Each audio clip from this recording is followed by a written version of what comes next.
Hey YouTube, this is another video. As I talked about in my other video, hopefully it uploads before this one, unless it's going to be a little confusing. Some people do not know that you can lift cabs off without having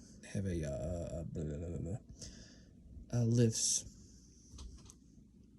Yes, you can lift cabs off without lifts. Now, I wouldn't. In fact, you guys were wondering, how am I going to get this cab off this truck? How am I going to take the cab off the blue OBS and put it on the 1-ton truck? I'm going to tell you guys real quick. There's multiple ways to do this without lifts. Yes, lift would make it a whole lot easier. Don't have access to one. Most of y'all ain't going to have access to one of them. Let's be honest. I mean, it's not like I can just go, I'm like Fat Rats, I can go, hey, let's put it in the lift and on 4 bolt and 2 bolt and put it thing underneath the cab and whoosh. And there you go. And then yank the frame out, do some then, knocked out a cab off literally. And then just slide that frame in there. Yay! Everything works. It's great. It's beautiful. No. I support people. And most of y'all are poor people too, or middle class. And remember, I did say middle class along with poor people. So before you go in the comment section. Anyway, there's actually multiple ways to do it. You can go to Lowe's. Lowe's would be basically the best place to go for that if you're gonna do that. You can get yourself a jack. If you can get yourself a jack and you buy about 20 to 30 center blocks. And yes, your center blocks are going to cost you $5 a piece. And I know some of you are going to be like, what are you talking about? Why would I need that many center blocks? Because there's multiple ways to get that cab off of there. Depending on if you have a cherry picker. That's one of them, by the way. Depending on how many tools you have. So, we're going to go with I have no cherry picker method. Because at the moment, I kind of have an in-between one, but that's probably the way I'm going to go, honestly. I actually do have access to a cherry picker if I really need one bad enough. So it's kind of like a 30-40 kind of deal, if you know what I'm saying. Anyway, I can get one. It's not a big deal. For free. And plus, I got one, like I said, it should pull what I want to pull. It's just tight. Like I said, it'll be just like a little tight on it. So anyway, you buy a set, $20-30 bricks. Well, you unbolt it like you would normally. You take off the steering column linkage. You take off the. You take a steering wheel off. Obviously, you drop the 4 bolts off your. Well, by the way, this won't work. The center block does work for extended cabs as well. The cherry picker only works for single cab.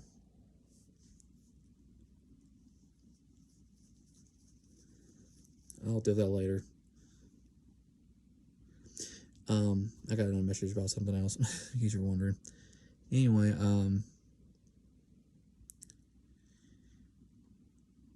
it's easier. You really can't do the cherry picker deal with a extended cab truck unless it's one of those that has the doors come out on a 2000, like a 98, 99. Oh, 99, sorry. 99 up cab. If it's a extended cab, it pops out. You can technically take the doors off and then pull 1 and 2, like one. It'd be possible to do it that way. I see people do it that way. It is sketchy, but I would not recommend it. Cherry pickers, cherry picker will pick only a single cab. I had to put that advisory out there because some genius is going to put there and and then bend their stride. Yeah, you don't want to do that.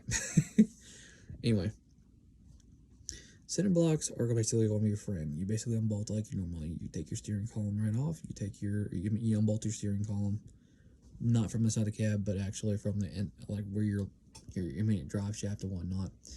Because you can honestly leave your steering column in place. It's not a big deal. That's what I'm saying. Just pull literally inside the cab. You just lift up the hood. If you're messing with OBS, it'll be there. Boom. You disconnected the linkage on the truck. Good job. Not a big deal. In fact, you gotta do it. It's just saying, you gotta do it. And then you do your 4 bolts. If you have a regular cab, if you have a extended cab, it'd be 6 bolts on the Chevrolet specifically. I'm not gonna guarantee it for Dodge, but I know Ram does. But you may get one of those like Dakotas, and those things only have 4 bolts on it. So I mean, I'm just saying. But this was for Chevrolet specifically. Okay, well then you would take your e-brake off. Okay, that's it. Then you take your thing, you got it off. Because I'm assuming you're using a good cab and you're not using a crap cab. Just saying. Then you take your one side at a time, jack it up pretty high enough where you can clear. Well, it depends. Like if you make sure it's like high enough to clear everything off the frame, or take your bed off. At least where you have to lift it high enough to clear the tires on the rear. If you're planning on doing that, if you're going to really push the frame forward, or in my case, I'm going to yank literally everything off the front end, or I think I'm going to push mine backwards, honestly. Just saying, but I don't know if but I'm not 100% sure. I might do the front, I might do the rear. Make it high enough where it's going to clear just fine. Anyway, jack up high enough, you start putting your blocks up there, make sure it's safe and secure. 2 on the front, 2 on the rear, front of the cab, back of the cab. You can also do it where you lift the whole entire front clip off. Seen people do that before. Me personally, I'm not going to do that. I'm going to take off the entire front clip separately. I'm going to disconnect the fenders, the core support, and all that crap off the truck before I do it. Believe me, I'm not going to do that. I'm not going to lift all of it once. No, I'm good. Anyway, and then you basically, after you get high enough on clear both sides on that one side, you do the same thing with the other side. After that, like I said, you literally you move the frame. You either slide your frame forward or you slide your frame backwards. Because I mean, at that point, and I know some people are going to say, "Well, wait a minute, my tires won't clear. It's not possible. There's no way." Yes, you can move your blocks. Look at your blocks. Make sure it's going to be secure. You can make sure they will pass just fine. Done it before. Not hard. Now, cherry picker method. What do you do on the cherry picker method? Well, basic concept, except for, well, it's kind of like the cylinder block method, except for the fact that, well, you don't use a whole lot of center blocks. You use about, like, 5. Well, 4 to 5, depending on how you want to set it up, or 4 to 6, depending on how you want to set your design up, honestly. Anyway, what you do is you do your normal stuff. You got everything disconnected off that truck, all the wiring, all the other stuff. Everything is took off the truck. It is where the cab will literally come right up, no problem. You take your cherry picker, stand it out like you would pull a motor, all the way through the cab. Make sure you grab like how can I put it? Towel, pillows, or something, and strap it on the thing. And then I would still put a towel over it. That way you're not putting metal to metal on it. Exactly, not a big deal. So you do that. You crank it like you're doing your dang on. You crank it up like you're lifting the engine up. That's it. Pretty simple. And you still kick it. You push your frame out forward or backward. It don't matter which way, to be honest.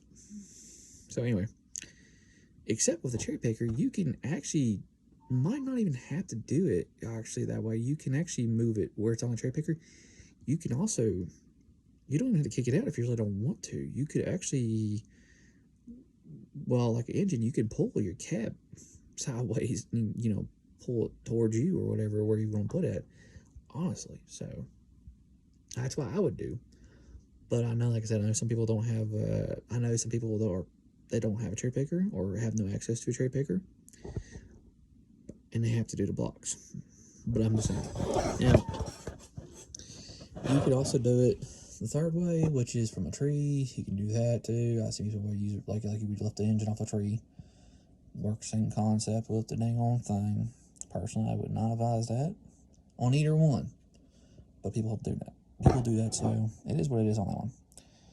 And yes, I have this is the same video of the other one. I mean, just saying, so I'm gonna have a green shirt on. Fortunately, I say something like that. I got more than one shirt, I promise you. Anyway, that's a pretty quick explanation of how to get a thing on there. I think there's another. Like I said, now you can technically do the jack method if you have a bunch of if you happen to have 4 jacks. Kind of works the same way with the thing. I mean, personally, you can do that if you want. Now, I know some people. Now, you can also technically you can do this. This is an option. You can bolt everything like I said, and you can really push the cab off the side. I would not advise doing it either. Now, you can put pillows or something soft to cause it not to shatter glass, bend the metal, obviously. But like I said, I would recommend it. But you can knock the cab off that way too. And it's kind of fun putting it back on. Just saying. And you will definitely have to do, like I said, the 1 or 2, 3 options I said, or 2 options that I said earlier. So,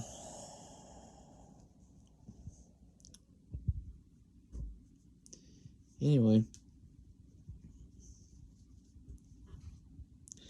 as always, we'll see you on the next video. And now you are armed with good information how to poor man lift the cab off. Poor man's way of lifting a cab off a truck. Well, you can do the same thing technically with a Blazer or Bronco too. The concept's still the same. Except for a cherry picker. You cannot do that with a cherry picker at all. It's not a good idea. Anyway, see y'all. Peace.